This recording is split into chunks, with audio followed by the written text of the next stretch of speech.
Hello everyone, सभी को Radhe Radhe. Welcome to Shri ji competitive classes. आज हम केमिकल रिएक्शंस एंड इक्वेशंस वाला चैप्टर करेंगे, जो कि आपका 10th क्लास का केमिस्ट्री का चैप्टर है। ये आपका बहुत ज़्यादा इंपॉर्टेंट है, चाहे आप कैस्टेट के एग्ज़ाम के लिए ले लो, चाहे आपका कोई भी टीजीटी का एग्ज़ाम ले लो, और ये आपका बोर्ड के एग्ज़ाम्स के लिए तो इम्पोर्टेंट है ही। ठीक है, तो इसमें बहुत ज़्यादा क्वेश्चन बनते हैं इसमें से, तो इसको अच्छे से समझना है। इसको हम ट्रिक के साथ याद करेंगे। जितनी भी ट्रिक्स इसमें बनेंगी वो सब आपको याद करवाई जाएंगी। ठीक है, फर्स्ट ऑफ ऑल देखो, केमिकल रिएक्शन क्या होती है। Whenever a chemical change occurs, जब भी कोई केमिकल चेंज होता है तब हम बोलते हैं कि केमिकल रिएक्शन हो रही है। Whenever a chemical change occurs, we can say that a chemical reaction has take place, कि केमिकल रिएक्शन हुई है। केमिकल चेंज हो तो केमिकल रिएक्शन होती है। एग्जाम्पल के लिए आप ले सकते हो, food gets digested in our body. हमारी बॉडी में जो फूड डाइजेस्ट होता है वो क्या होता है, केमिकल रिएक्शंस की वजह से होता है। हमारी बॉडी में केमिकल रिएक्शंस होती हैं जिसकी वजह से क्या होता है, ये फूड क्या है, डाइजेस्ट होता है। उसके बाद रस्टिंग ऑफ आयरन, ये भी केमिकल रिएक्शन है। ठीक है, और उसके बाद देखो केमिकल इक्वेशन क्या होती है। जब भी a chemical reaction can be express symbolically by using chemical equation. Chemical equation को यूज करके हम इसको शो कर सकते हैं। एग्जाम्पल के लिए, magnesium is burned into air to form magnesium oxide can be represented as. Magnesium जो है ना, एयर में आते ही क्या होता है, ऑक्सीजन के साथ रिएक्ट करता है और क्या बन जाता है, MgO। तो ये कौन सी रिएक्शन होगी हमारे पास, केमिकल रिएक्शन। केमिकली मतलब जिसमें चेंज आए ना, वो केमिकल रिएक्शन होती है। जो वैसा का वैसा ही बच जाए सब्सटेंस बाद में तो क्या होता है, वो केमिकल रिएक्शन नहीं होती, केमिकल इक्वेशन नहीं होती है। ठीक है, फिजिकल चेंज, केमिकल चेंज वो पढ़ते हैं ना हम 6th-7th में भी पढ़ते हैं। आगे देखो, we can observe or recognize a chemical reaction by observing change in state, color, by evolution of gas और by change in temperature। जब भी इन सब चीज़ों में चेंज आता है, स्टेट में, कलर में, या फिर गैस की इवोल्यूशन होती है, ठीक है, और या फिर क्या होता है, टेम्परेचर में चेंज आता है, तो हम उसको क्या बोलते हैं, केमिकल रिएक्शन में चेंज आए तो हम बोलते हैं उसको कि ये कौन सा चेंज है, केमिकल चेंज है। ठीक है, केमिकल रिएक्शन हुई है। Physical state of reactant and products are mention to make chemical reaction more informative. अब इसमें ना फिजिकल स्टेट्स को भी शो करते हैं कि ये गैस है या फिर कौन सा है, सॉलिड है, लिक्विड है, ये सब चीज़ें मेंशन की जाती हैं। ये इसलिए की जाती हैं ताकि पता चल जाए कि जो प्रोडक्ट बना है या फिर रिएक्टेंट जो है वो क्या है, उनको ज़्यादा इंफॉर्मेशन उनके बारे में मतलब हम दे सकें, इसलिए उनके साथ में लिखते हैं कि ये सॉलिड है, ये गैस है। ठीक है, इस टाइप से। उसके बाद बैलेंसिंग इक्वेशन, किसी इक्वेशन को बैलेंस कैसे करते हैं। We balance the chemical equation so that number of atoms of each element involved in reaction remains same at the reactant and product side. इस साइड पे और इस साइड पे, दोनों साइड पे क्या हो, रिएक्टेंट एंड प्रोडक्ट साइड पे जो केमिकल इक्वेशन हम ले रहे हैं ना, जो एक इक्वेशन बन रही है, उसमें atoms of each element, her element के एटम क्या होने चाहिए, सेम होने चाहिए। ठीक है, जैसे यहाँ पे आयरन 1 है, यहाँ पे आयरन 2 है। ठीक है, 2 आयरन दिख रहे हैं तो यहाँ पे हम 2 लगा देंगे, इसको बैलेंस कर लेंगे। ठीक है, और H2 यहाँ पर 2 है, यहाँ पे 2 है, ऑक्सीजन यहाँ पर 3 है। ठीक है, तो हम इसको कैसे बैलेंस करेंगे, देखो ऑक्सीजन यहाँ पर 3 है, ठीक है, यहाँ पर ऑक्सीजन 1 है, तो यहाँ पे लगा दो 3। ठीक है, अब यहाँ पे 3 लगा दिया तो यहाँ भी 3 लगाना पड़ेगा, क्योंकि ये हाइड्रोजन कितने हो गए, 6 हो गए। क्लियर है जी। आगे देखो, अब उसके बाद देखो Fe2O3। अब आयरन क्या है, यहाँ पे 2 है, तो यहाँ पे 2 लगा दो। समझ में आई बात।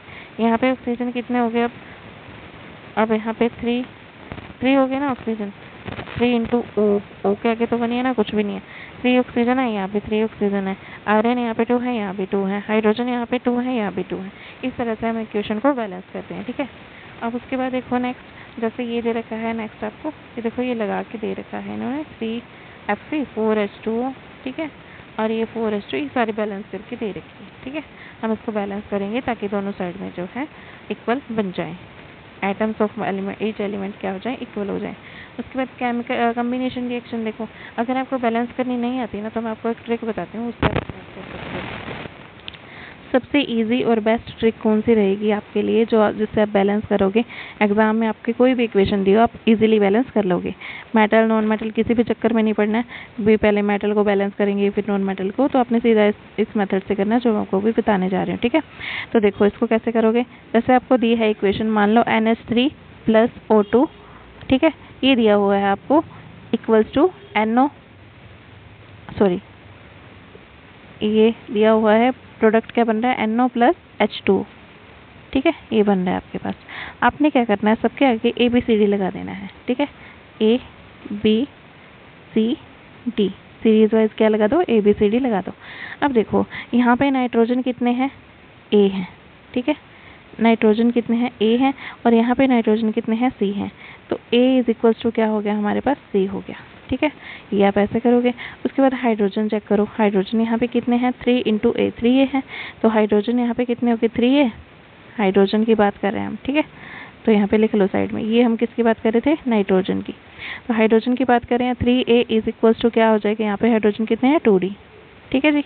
उसके बाद देखो फिर ये आपके पास बचा क्या, BO2, 2B बचा, ठीक है। ऑक्सीजन कितने हैं, 2B, एक साइड 2B है, इज इक्वल्स टू इस साइड ऑक्सीजन कितने हैं, C × O, देखो C है, और इस एक और कितना है प्लस में क्या है, ये D भी है, D भी तो ऑक्सीजन है, C + D, ठीक है। ये आपके पास 3 इक्वेशंस आ गई। इसमें से ना आपने क्या करना है, किसी भी एक को आप क्या मान लो, 1 मान लो, ठीक है। किसी भी जो मतलब ज़्यादातर चीज़ों में यूज़ हो रहा हो, A इसमें भी आ रहा है, इसमें भी आ रहा है, ठीक है। तो आप क्या करो, A को 1 मान लो, या फिर D को मान लो, D इसमें भी आ रहा है, इसमें भी आ रहा है। एक दो में जो आ रहा हो ना, ज़्यादा में आ रहा हो, तो उसको आपने 1 मान लेना है, ठीक है। मान लो आपने A को 1 मान लिया, A 1 हो गया तो C भी 1 हो गया, है ना, 2 की वैल्यू हमारे पास 1 आ गई। अब उसके बाद देखो A is equals to C हो गया, क्योंकि A is equals to C है ना, इसलिए A भी 1 है, A 1 माना तो C भी 1 हो गया, ठीक है। 3A is equals to 2D, अब 3A की जगह 1 पुट कर दो यहाँ पे, ठीक है। 3 × 1 इज इक्वल्स टू 2D, ये आ गया हमारे पास। तो D की वैल्यू यहाँ से क्या आ गई, 3/2 आ गई। अब उसके बाद देखो 2B is equals to C + D है, तो 2B यहाँ से क्या आ जाएगा, 2B is equals to C की वैल्यू 1 है, D की वैल्यू 3/2 है, 1 + 3/2 करोगे तो हमारे पास आ जाएगा 5/2, ठीक है। और ये 2 इधर चला जाएगा तो नीचे, ये 2 इधर से हट के नीचे चला जाए तो 5/4 हो जाएगा, ठीक है। अब आपने क्या करना है, ये ABCD की जो वैल्यू आई ना, वो यहाँ पे पुट करनी है आपने, ठीक है। अब यहाँ पे पुट करोगे देखो तो आएगा, A की वैल्यू कितनी है हमारे पास 1, तो NH3, 1 NH3 प्लस में B की वैल्यू कितनी है, 5/4, 5/4 O2, यहाँ पे 4 लगाना है, ठीक है। तो यहाँ से आ जाएगा हमारे पास, C की वैल्यू कितनी आई है हमारे पास 1, तो 1 NO आ जाएगा, NO, ठीक है। प्लस में D की वैल्यू कितनी आई है हमारे पास, D की वैल्यू है 3/2, तो 3/2 H2O, ठीक है। अब क्या करना है, आपने जो नीचे है ना, नीचे वाले को हटाने के लिए 4 से मल्टीप्लाई कर दो पूरी इक्वेशन को, ठीक है। तो यहाँ पे 4 आ जाएगा, यहाँ से 4 से 4 कैंसिल हो जाएगा, ठीक है। 5O2 बच जाएगा, 4 NH3 + 5O2, यहाँ पे बच जाएगा 4 से मल्टीप्लाई करो ना पूरी इक्वेशन को, यहाँ से 4 से मल्टीप्लाई करोगे तो 2 से कट जाएगा, 2 × 2 = 4, तो यहाँ से 2 × 3 = कितना हो जाएगा, ये 6 हो जाएगा। तो अब इस इक्वेशन को आप चेक कर सकते हो कि ये बैलेंस है आपके लिए, ठीक है। आप उससे चेक करो, 4N है, 4N है, ऑक्सीजन कितने हैं यहाँ पे, 5O2 = 10, तो यहाँ पे 4 ऑक्सीजन और यहाँ पे 6 ऑक्सीजन, कितने हो गए, 10। ऐसे आप इक्वेशन को चेक करोगे तो आपको बैलेंस मिलेगी। तो जिसका मैथड है वो वाला, ये वाला मेथड लगा के कर सकता है, ठीक है। अदरवाइज आप वैसे बैलेंस कर सकते हो कि A कितने हैं, B कितने हैं, उसके साथ लगाते जाओ 1 2 3, जितना भी मन करे। जैसे इधर 2 है तो इधर भी 2 लगा दो, इस साइड से, इस टाइप से, ठीक है। चलो अब नेक्स्ट देखो, आगे हम कहाँ पे थे, कॉम्बिनेशन रिएक्शन। बैलेंसिंग इक्वेशन हो गया हमारा। बैलेंस कैसे करते हैं मैंने आपको अच्छी से ट्रिक बता दी है, इससे आप इस मेथड से करोगे आपका कभी भी गलत नहीं होगा, चाहे कैसे भी हो, ठीक है। ये आपको बताने में ही देर लगी है, वैसे करोगे तो 1 मिनट भी नहीं लगेगा, 2-3 सेकंड ही लगेंगे आपको करने के लिए, ठीक है। आगे देखो, कॉम्बिनेशन रिएक्शन क्या होती है, द रिएक्शन इन विच 2 और more substances combine to form a new single substance. 2 या 2 से ज़्यादा क्या करते हैं, सब्सटेंसेस रिएक्ट करते हैं और सिंगल सब्सटेंस बनाते हैं, तो इसको क्या बोलते हैं हम, कॉम्बिनेशन रिएक्शन। कॉम्बिनेशन रिएक्शन का ये वाला जो एग्जांपल है आपके बोर्ड के एग्जाम में भी और एचटेट के एग्जाम में भी बहुत ज़्यादा पूछा जाता है, तो ये आपने अच्छे से करना है, ठीक है। तो मैं आपको ये याद करने की ट्रिक भी बताऊँगी कैसे करना है आपने, ठीक है। CaO क्या है, calcium oxide, calcium oxide. CaO को क्या बोलते हैं, कैल्शियम ऑक्साइड बोलते हैं, और इसको क्विक लाइम भी बोलते हैं, क्विक लाइम, ठीक है। इसको सुनते जाओ, फिर मैं आपको ट्रिक बताती हूँ। H2O क्या है, वाटर, ठीक है जी। अब उसके बाद ये क्या है, CaOH twice, CaOH twice, CaOH twice क्या बन गया, कैल्शियम हाइड्रोक्साइड, ठीक है। कैल्शियम हाइड्रोक्साइड को हम क्या बोलते हैं, इसको हम बोलते हैं क्विक लाइम, स्लेट लाइम, ठीक है। ये होता है स्लेट लाइम। अब इसको याद कैसे करोगे, याद करने की ट्रिक मैं आपको बताती हूँ। देखो CaO क्या लग रहा है आपको, काओ लग रही है, काओ काओ काओ आई, ठीक है। काओ आई क्विकली, भागती आई, ठीक है। आपने मान लो बाहर टंकी रखी हुई है पानी की भर के, तो उसमें से उसने पानी पिया, ठीक है।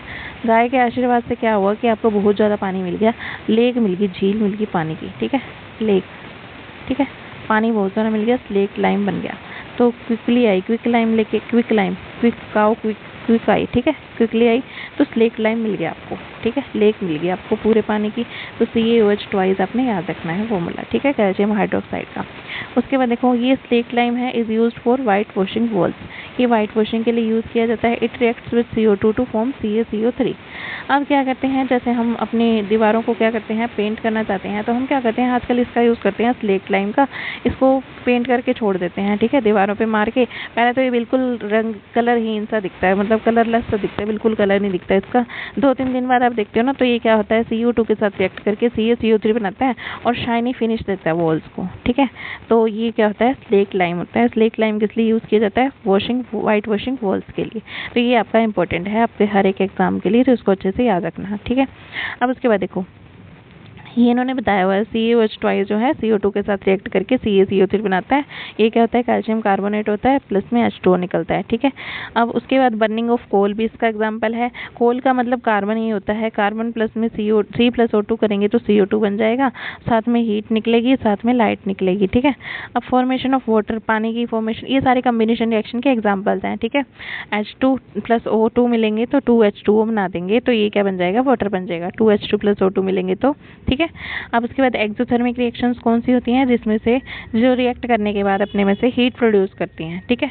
Reaction in which heat is released along with the formation of products, product बनते हैं तो उसमें से क्या निकलता है, हीट निकलती है, ठीक है।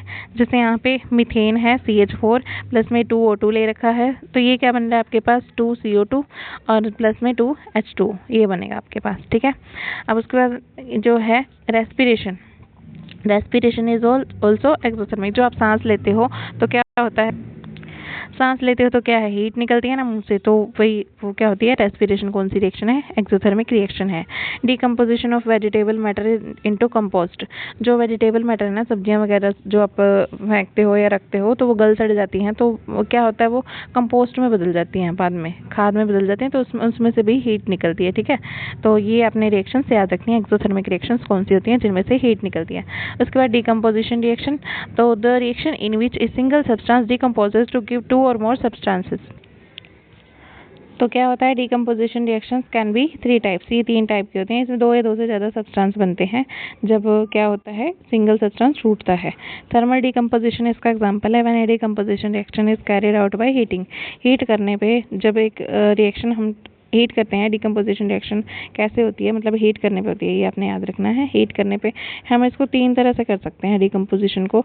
एक तो थर्मल डिकम्पोजिशन, मतलब हीट करके, मैंने decomposition reaction is carried by heating, जब हीट करने पे रिएक्शन होती है तो उसको बोलते हैं हाँ थर्मल डिकम्पोजिशन, ठीक है। अब उसके बाद देखो एग्जाम्पल, फेरस सल्फेट, ये आपका इंपॉर्टेंट है, इसको याद रखना है आपने, ये काफ़ी बार CBSE बोर्ड में पूछा जा चुका है आपका, और ये हरियाणा बोर्ड में भी, और जैसे आपका HTET का एग्ज़ाम होता है तो उसमें भी पूछा जाता है, ठीक है। आपका ना ज़्यादातर 10th क्लास तक ही आता है सिलेबस HTET में, तो ये जो है एक दो क्वेश्चन आ जाते हैं ज़्यादातर, +1 +2 से ज़्यादातर आपका 10th तक का ही आता है, तो आप इसको अच्छे से करना। देखो 2FeSO4 फेरस सल्फेट, तो ये कौन सा होता है, ग्रीन कलर का। उसके बाद जब इसको हीट करते हैं तो Fe2O3 बन जाता है, और साथ में SO2 प्लस में SO3 बन जाता है, ठीक है। अब देखो इसको याद कैसे रखोगे, 2FeSO4 SO4 sulphate, ferrous sulphate, sulphate, ठीक है। तो ये कौन सा होता है, ग्रीन कलर का होता है, ग्रीन, जिसमें 4 है ना, SO4 आ रहा है, ठीक है, SO4 आ रहा है, तो ये कौन सा है हमारा, ग्रीन कलर का है, 4 ग्रीन, फॉर एवर ग्रीन, हमेशा हरा भरा रहे, ठीक है। और उसके बाद देखो Fe2O3,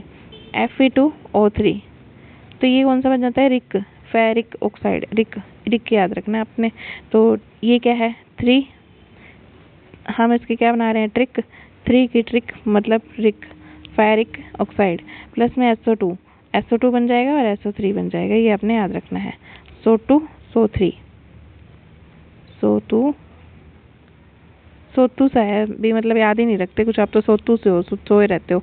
सोती सी है, मतलब कोई गर्ल है तो उसको बोल देंगे सोती सी है, सोती रहती है, सारा दिन पढ़ती नहीं है, ठीक है। 2FeSO4 रस ग्रीन था रेडिश ब्राउन में बदल जाता है ये, ठीक है। ये ग्रीन कलर का होता है, फेरिक कौन सा होता है, रेडिश ब्राउन कलर का होता है। ये क्वेश्चन आपसे पूछा जा सकता है, ठीक है, इसको याद रखना आपने। आगे देखो CaCO3, ये आपको मैंने याद भी कराया था, काऊ आई और उसके पास CO2 मिला, वो मैंने H2O वाला याद करवाया था आपको। बट इसको जब ये टूटेगा ना CaO बन जाएगा और CO2 बच गया इसमें तो CO2 अलग बन जाएगा, ठीक है। PbNO3 ये भी इंपॉर्टेंट है, इसको भी आपने याद रखना है। PbNO3 lead nitrate, white colour की होती है ये, ठीक है। PbNO3 लेड नाइट्रेट, ठीक है। अब रात को जब आप मान लो नाइट्रेट, इसका नाम नाइट है ना, तो नाइट में जब आप क्या है कहीं जाते हो अंधेरे में, तो आपको क्या चाहिए था, व्हाइट कलर की लाइट चाहिए थी, तो व्हाइट चाहिए, व्हाइट लाइट, व्हाइट कलर, इसको याद रख लेना ऐसे, ठीक है। ये बनेगा क्या, PbO लेड ऑक्साइड, PbO। तो यहाँ पे 6 ऑक्सीजन है, 2 3 6, बट यहाँ पे क्या आ जाएगा, 1 ऑक्सीजन यहाँ आ जाएगा, PbO लेड ऑक्साइड, ये बन जाएगा ब्राउन कलर का, ठीक है। तो हीट करने पे जब आपने उसको हीट कर दिया, मतलब उसको गर्म कर दिया, वाइट कलर की लाइट मिल गई आपको, तो आप क्या कहोगे, अंधेरा ही ठीक था, इससे अच्छा तो भी अभी नींद नहीं आ रही हमको, है ना, लाइट बंद करो। ब्राउन कलर का अंधेरा मान लो भाई, थोड़े टाइम के लिए याद रखने के लिए इसको, ग्रीन कलर का मत मानो, PbO, ठीक है। Pb मतलब lead, O means oxide, lead oxide, L ले से लेड से ले, O से O, लो भाई ब्राउन कर दिया, आप सो गए, ठीक है। ब्राउन कलर का ब्लैंकेट डाल के सो गए, ऐसे याद रख लेना। 4NO2 नाइट्रोजन डाइऑक्साइड, ठीक है। 4NO2 यहाँ से जो बचा वो हमने लिख दिया 4NO2 और O2 यहाँ पे साथ में ऑक्सीजन निकलेगी, ठीक है। अब इलेक्ट्रोलाइटिक डिकम्पोजिशन कैसे होगा, देखो इसमें ना हम इलेक्ट्रिसिटी पास करके जो डिकम्पोजिशन करते हैं उसको बोलते हैं electrolytic decomposition. When A decomposition reaction is carried out by electric current, जब भी कोई डिकम्पोजिशन रिएक्शन इलेक्ट्रिक करंट से करवाई जाती है तो उसको हम बोलते हैं इलेक्ट्रोलाइटिक डिकम्पोजिशन, ठीक है। ओके अब देखो यहाँ पे जैसे ये है प्लास्टिक मग लिया और ये सब आपको ये आपकी वो है एक्टिविटी करके दिखाई जाती है 10th क्लास में, ठीक है। 6 वोल्ट के यहाँ पे वो लगा दिया हमने, पोटेंशियल लगा दिया, पोटेंशियल अप्लाई कर दिया यहाँ पे, और एनोड है यहाँ पे क्या है, इस साइड में कैथोड है। अब आपसे ना यहाँ पे क्वेश्चन क्या पूछे जाते हैं, कैथोड पे क्या निकलेगा और एनोड पे क्या निकलेगा, ठीक है। तो ये आपने याद रखना है। इसमें होता क्या है, H2O ब्रेक डाउन हो गया 2H2 प्लस O2 में, ठीक है। O2 कहाँ पे जाएगा, O2 क्या होता है, देखो यहाँ पे ना सबसे पहले आपने याद रखना है कि एनोड कौन सा होता है। एनोड जो होता है ना पॉजिटिव होता है, ठीक है। वैसे तो आपका एनोड नेगेटिव होता है और कैथोड पॉजिटिव होता है, बट जब भी आप इलेक्ट्रोलिसिस की बात करते हो ना तो वहाँ पे एनोड पॉजिटिव होता है और कैथोड नेगेटिव होता है, ठीक है। H2O है, जैसे H पॉजिटिव O नेगेटिव होता है ना, तो O नेगेटिव जो है नेगेटिव पॉजिटिव पे जाएगा तो O जाएगा इस पे, ठीक है। एनोड पे O जाएगा, देखो A O एक जैसे, लेकिन अ की साउंड आ रही है पहले, तो एनोड पे वो जाएगा ऑक्सीजन, ठीक है। ये आपने याद रखना है। और हाइड्रोजन कहाँ पे जाएगा, कैथोड पे जाएगा, ये बात आपने याद रखनी है। और इसमें ना एक क्वेश्चन पूछा जाता है आपका, कहीं भी पूछ लिया जाता है, वॉल्यूम ऑफ गैस यहाँ पे क्या होता है, वॉल्यूम ऑफ गैस क्या होता है, तो यहाँ पे होता है H2:O2 कितना होता है, यहाँ पे 2 है, यहाँ पे देखो आगे 1 है, तो 2:1 होता है ये रेशो, ठीक है। ये रेशो आपसे पूछी जा सकती है, तो आपने ये याद रखना है, ठीक है जी। और एक बात आपसे और पूछी जाती है, जहाँ पे कैथोड पे आपकी गई, कैथोड क्या है, नेगेटिव है, ठीक है। कैथोड नेगेटिव है, यहाँ पे नेगेटिव पे कौन गया है, हाइड्रोजन H2 गई है, ठीक है। अगर आप इसके पास लेके जाओगे ना, आप कैंडल लेके जाओगे, पॉप साउंड प्रोड्यूस होगी और कैंडल क्या होगी, बुझ जाएगी, ठीक है। और उसके बाद क्या है, ये कंबस्टिबल होती है but not supportive for combustion. Hydrogen खुद तो जल सकता है बट किसी दूसरे को जलने में हेल्प नहीं करता, बल्कि जबकि ऑक्सीजन क्या है, हेल्प करता है। इसलिए यहाँ पे हाइड्रोजन के पास लाते ही ना कैंडल बुझ जाएगी। तो ये आपका क्वेश्चन पूछा जाता है, इसको याद रखना अच्छे से, ठीक है। अब उसके बाद तो देखो फोटोलिटिक डिकम्पोजिशन, जो हम क्या करते हैं, सनलाइट से डिकम्पोजिशन होती है ना, उसको बोलते हैं photolytic decomposition.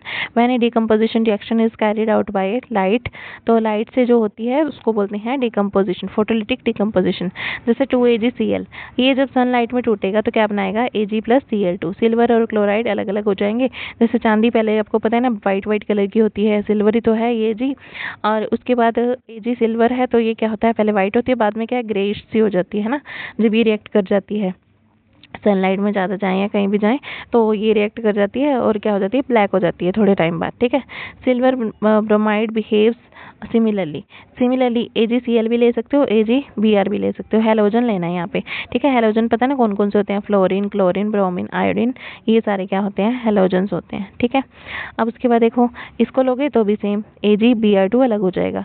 The above two reactions are used in black and white photography. ये दोनों रिएक्शंस, ये वाली और ये वाली, किस में यूज़ की जाती हैं, Cl और Br वाली, AgCl AgBr, जब इनको तोड़ देते हैं तो ये किस में यूज़ की जाती हैं, ब्लैक एंड व्हाइट फोटोग्राफी में यूज़ की जाती हैं। आपने याद रखना है, ठीक है, इंपॉर्टेंट क्वेश्चन है ये।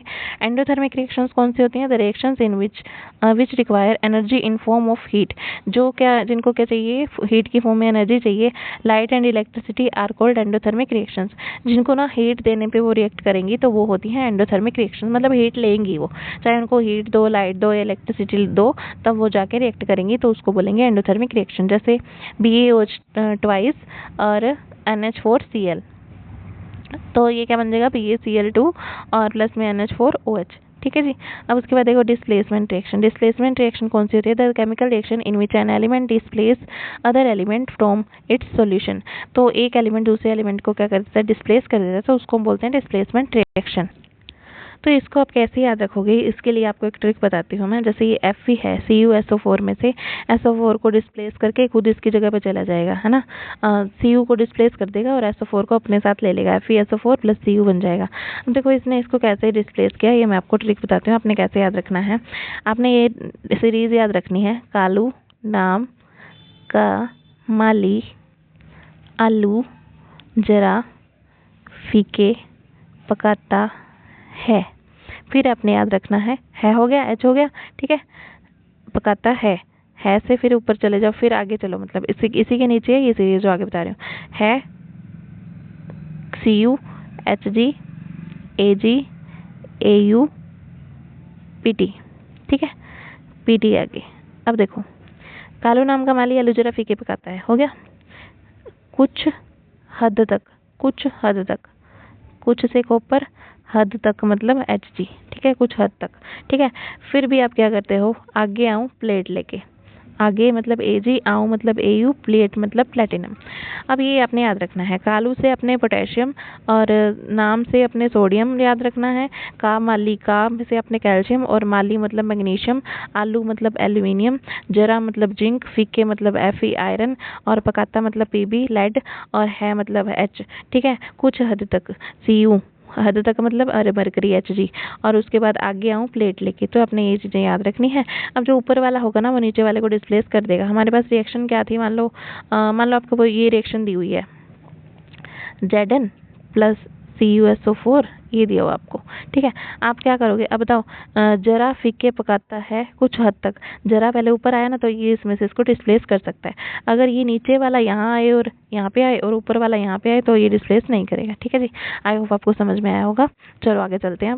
देखो ये Fe प्लस CuSO4 है, कालू नाम का माली आलू जरा फीके पकाता है कुछ हद तक, तो कुछ नीचे आ रहा है और आयरन ऊपर आ रहा है ना, फीके ऊपर आ रहा था, तो ये इसमें से इसको डिस्प्लेस कर देगा, तो ये रिएक्शन होगी। तो आपसे ये पूछ सकते हैं एग्जाम में कि रिएक्शन होगी या नहीं होगी, तो आपने ये बता देना है। अगर नीचे वाला अलग से लिखा हुआ है और ऊपर वाला, नीचे वाला मान लो Cu प्लस FeSO4 लिखा हुआ है, तो ये तो नीचे आता है ना, तो ये इसको डिस्प्लेस नहीं कर पाएगा, तो आप लिख दोगे ये रिएक्शन पॉसिबल नहीं है, ठीक है जी। चलो आगे देखो। अब ये है आपका, ये टेस्ट किया हुआ है, ठीक है। इसमें क्या करना है, आपने CuSO4 डालना है, टेस्ट ट्यूब में अपने CuSO4 का सॉल्यूशन डालना है, कॉपर सल्फेट का सॉल्यूशन डालना है और फिर इसमें आयरन के नेल्स डाल देने हैं, ठीक है। एक्सपेरिमेंट से पहले क्या था, देखो CuSO4 सॉल्यूशन था तो ये ब्लू कलर का होता है। उसके बाद आफ्टर एक्सपेरिमेंट जब आप इसमें नेल्स डाल के छोड़ देते हो, आयरन के नेल्स डाल के छोड़ देते हो, तो ये सोल्यूशन क्या होता है, पहले ये ब्लू कलर का होता है, बाद में ये क्या होता है, ग्रीन, लाइट ग्रीन कलर का हो जाता है, ठीक है। कॉपर क्या होता है, फिर इसका मतलब क्या है, कॉपर आयरन के ऊपर चिपक गया है, इसका मतलब ये होता है, ठीक है। कॉपर क्या होता है, आयरन के ऊपर चिपक जाता है।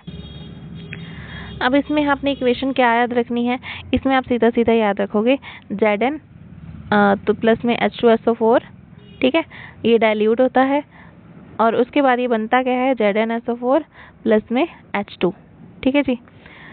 तो यहाँ पे हम डाइल्यूट लेंगे इसको, H2SO4 को, कंसंट्रेटेड क्या करता है, यहाँ पे फायर कैच कर लेता है, या फिर आप चाहो तो इसको पूरा याद रखो ऐसे, Zn प्लस CuSO4 जिंक और कॉपर सल्फेट मिलके ZnSO4 प्लस Cu बना दिया, कॉपर सल्फेट जिंक सल्फेट। उसके बाद Pb जो लेड था CuCl2 PbCl2 प्लस Cu बन जाएगा, लेड क्लोराइड बन जाएगा, यहाँ पे कॉपर क्लोराइड है। ठीक है, तो ये वही है, डिस्प्लेसमेंट रिएक्शन ही है एक तरह से। ठीक है, और कुछ नहीं है इसमें।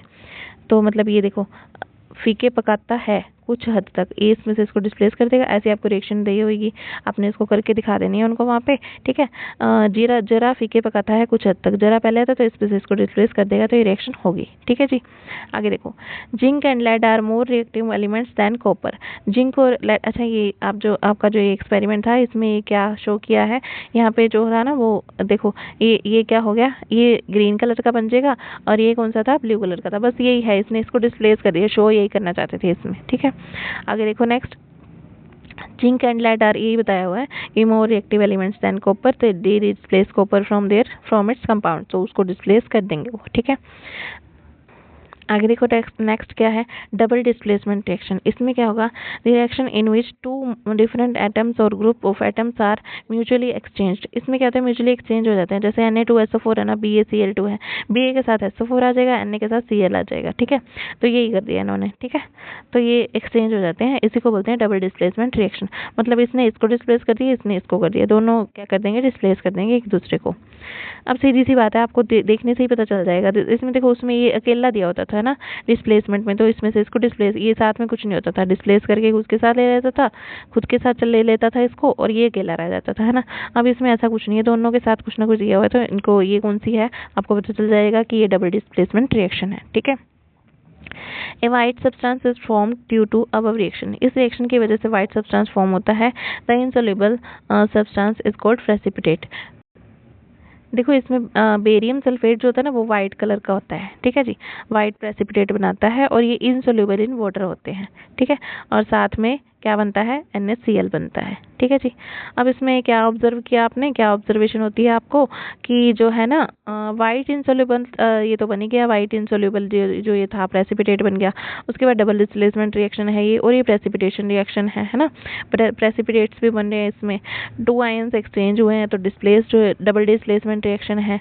अब उसके बाद प्रेसिपिटेशन रिएक्शन है, उसका इसने बताया हुआ है आपको डिटेल में। ठीक है, any reaction that produces a precipitate is called a precipitation reaction। ठीक है जी, एग्जांपल एक और लिया हुआ है इसमें, PbNO3 की ट्वाइस लेड नाइट्रेट लिया आपने, Ki पोटेशियम आयोडाइड के साथ रिएक्ट करवाया, तो PbI2 बन गया। ठीक है, इसमें से I इसने ले लिया, K ने क्या ले लिया, NO3 ले लिया, तो ये क्या हो गया, डबल डिस्प्लेसमेंट रिएक्शन होगी, साथ में ये क्या हो गया, प्रेसिपिटेशन रिएक्शन होगी, इसके प्रेसिपिटेट बनेंगे यहाँ पे। ठीक है जी, उसके बाद ऑक्सीडेशन क्या होता है, जिसके साथ ऑक्सीजन ऐड हो जाए उसकी ऑक्सीडेशन होती है, जिसमें से ऑक्सीजन निकल जाए या फिर हाइड्रोजन ऐड हो जाए उसकी रिडक्शन होती है। ठीक है जी,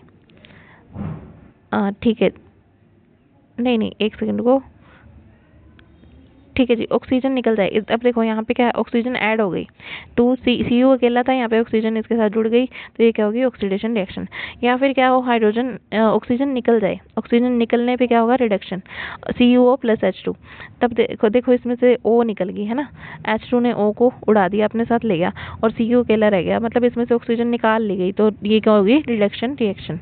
ठीक है जी, रिडक्शन क्या होता है, reduction is loss of oxygen और गेन ऑफ हाइड्रोजन।